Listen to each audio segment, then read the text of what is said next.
Did you have a power of attorney in your possession on June 19th? Yes, I did. Was this a notarized letter? I did have a notary go and view it because I'm not able to actually physically see him. It was notarized, that he got his signature. Did you show it to the defendant? No, I did not. I didn't actually have it with me that day. That's what I asked you. I asked you, did you have it with you? Oh, no, You I did did not not. have it Sorry. with you. No. So you had no evidence of the power of attorney Correct. to show the landlord. Correct. And then the girlfriend left on the 19th. I believe it was the 19th, somewhere right. And what did it was you the do same day immediately that, after she left? Did you reach out to the plaintiff? immediately. Like, she hadn't even left the property, and I was already reaching out to And Lori. the property like, at Lori, that you can come and moment, get when you get the rest notified of her to come and pick it up, was in the apartment. She came into the apartment and in the garage to collect belongings on Friday. And I want to be clear now. When you put this in the garage initially, did you lock the This property? was already, they put this stuff in the garage after everybody has already said they had everything they needed. Yeah, I got it. And this is from the girlfriend Did you put whatever you put in the property under lock and key? Right, but remember, people have access to that garage. It just went into the actual And what's the point garage. of having a lock? Well, what do you mean? I don't understand. I don't understand that. When you say you put on the lock and key, other people had keys? Yeah, there's Is four. that a secure It's place? 4 apartments in 1 unit. So they the all people in share. the other 3 apartments had keys to the locked area? Yeah, because they have to go wash. There's a laundry. So frankly, those people had access to whatever property that belonged to the plaintiff's son. That's afterwards she already picked up whatever she wanted to take. But there was no other place on the property where you could safeguard. And I mean, safeguard means that nobody can get in there but apartment. you Their or apartment. The apartment. other than the apartment. Because they don't have keys to the Which is apartment. paid up. But then let me remind you, but this was after they had already said that both parties said they already had everything Yeah, they but wanted. that doesn't mean that they fully understood the inventory. Yeah.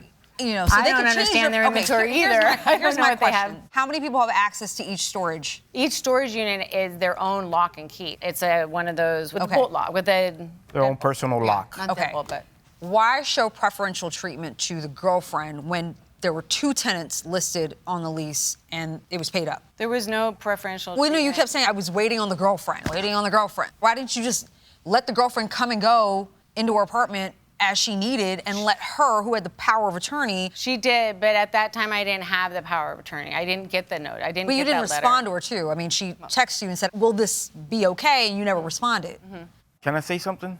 Yeah. We gotta remember the girlfriend, she gave up the key to somebody else. But before you said it was all about 30 days. Yeah. So I want to go back to that.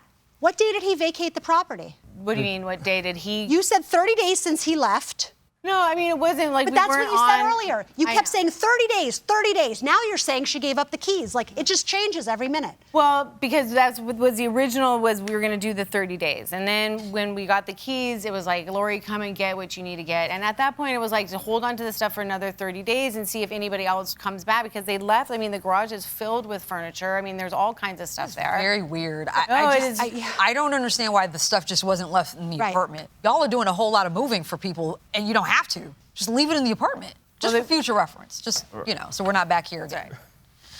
I'm good. I'm good. Y'all are good? Thank you very much. The parties are excused while we deliberate. Oh, okay. Thank you. We have a verdict. It's not unanimous.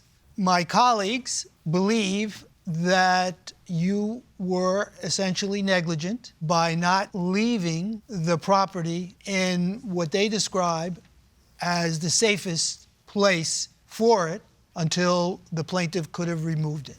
So therefore, they are holding you liable for that behavior, for that conduct. I, on the other hand, believed with respect to the issue of liability that you were not liable, that under all of the circumstances, you did what was reasonable as you perceived it at the time.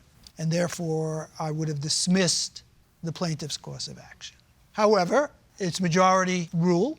We agreed that the evidence that you provided did not amount to us feeling that $5,000 was appropriate. We depreciated some of the values, and my colleagues agreed that $2,800 was the reasonable value that was established, and therefore the verdict is in your favor for $2,800.